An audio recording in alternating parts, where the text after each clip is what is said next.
Ever look up at the night sky and just wonder, what if everything we think we know about the universe gets flipped on its head? What if the past wasn't just something to study, but something that could repeat itself right before our very eyes? Let's dive into a mind-bending what-if scenario. Imagine this. Astronomers using our most powerful space telescopes spot a star exploding billions of light years away. A supernova. It's a spectacular light show, a cosmic firework, but nothing out of the ordinary. They even notice a small collision of planets caught in the blast wave. Tragic for whatever might have been there, but for us, it's just another fascinating data point from the distant universe. It's so far away, it might as well be a story from a book. But then, a curious detail emerges. A sharp-eyed analyst notices something odd. Some of the particles, the debris from this ancient explosion, aren't just flying outward, they seem to vanish. They just disappear into a small, dark spot. The team theorizes it could be a tiny, rogue black hole, a gravitational anomaly. It's an interesting paper. It gets a little buzz in the scientific community, but for the general public, life goes on. A tiny black hole, billions of light years away. Not exactly front-page news. It's a cosmic mystery, sure, but a distant one. We file it away under things we don't fully understand yet and move on with our lives, busy with our jobs, our families, our daily routines. Years pass. The supernova is a fading memory in the astronomical archives.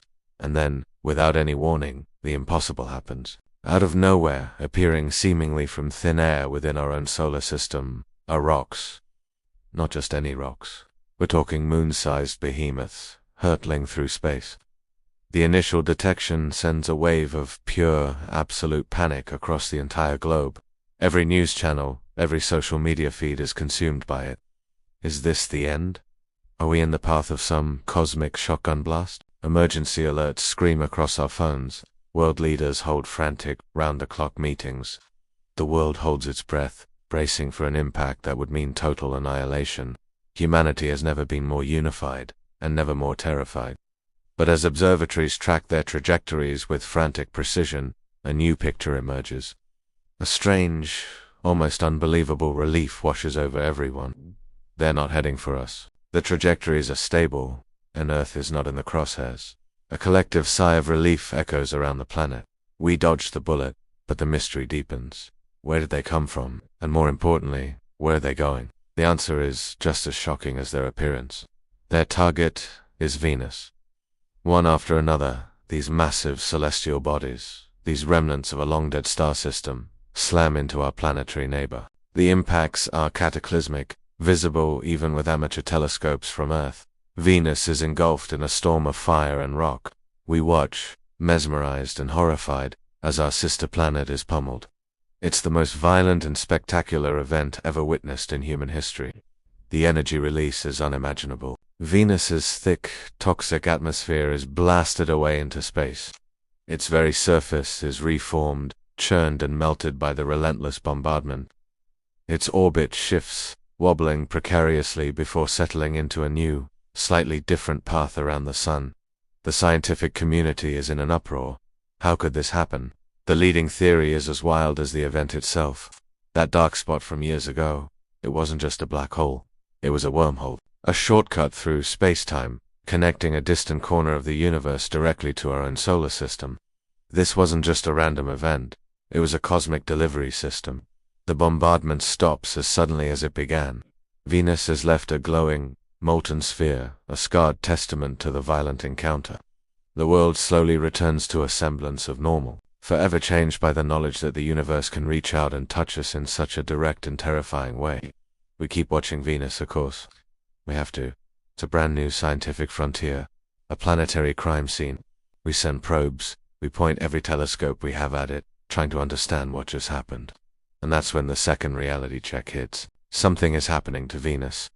Something that defies all our models of planetary science. The initial shock of the impacts gives way to a rapid cooling process. The newly delivered materials, rich in water, ice and organic compounds from that ancient planetary collision, begin to work their magic. As the planet cools, the water vapor condenses. It starts to rain, not acid rain, like the old Venus, but water. For weeks, for months, for years, it rains. Oceans begin to form on the reshaped surface. The remnant materials in the atmosphere, a cocktail of elements from a distant world, start to coalesce. Simple organic molecules, the very building blocks of life, are forming. An atmosphere begins to take shape, thin at first, but growing thicker, richer in nitrogen and, impossibly, oxygen. 20 years passed. A single generation. What was once the hellish, scorching landscape of Venus is now blue from Earth. It no longer glows a dull, toxic yellow. It shines a brilliant blue and white. Our probes send back images that leave us speechless. It has oceans, it has continents, it has clouds and weather systems. It has an atmosphere that is becoming remarkably similar to our own. It's not just a new planet, it's a second Earth, a twin Earth, sitting right next door in our own solar system. The reality check wasn't the threat of annihilation. It was a demonstration of creation. The universe didn't just throw rocks at us, it delivered a planet-building kit. The implications are staggering, and they shatter our understanding of our place in the cosmos. We are no longer alone, not in the sense of finding distant aliens, but in a much more profound way. We have a sibling, a pristine, untouched world, seeded by the ghost of a star that died billions of years ago. The ultimate question hangs in the air, a question that will define the future of humanity. What do we do now? Do we dare to go? Do we step onto this new Eden, this unexpected gift from the stars? Or do we simply watch from afar, terrified of what it means that the universe can not only destroy, but create, on a whim? The past didn't just repeat itself. It delivered a future we never could have imagined. Thanks for watching. If you enjoyed this cosmic thought experiment, be sure to like, subscribe, and hit that notification bell for more journeys into the what if.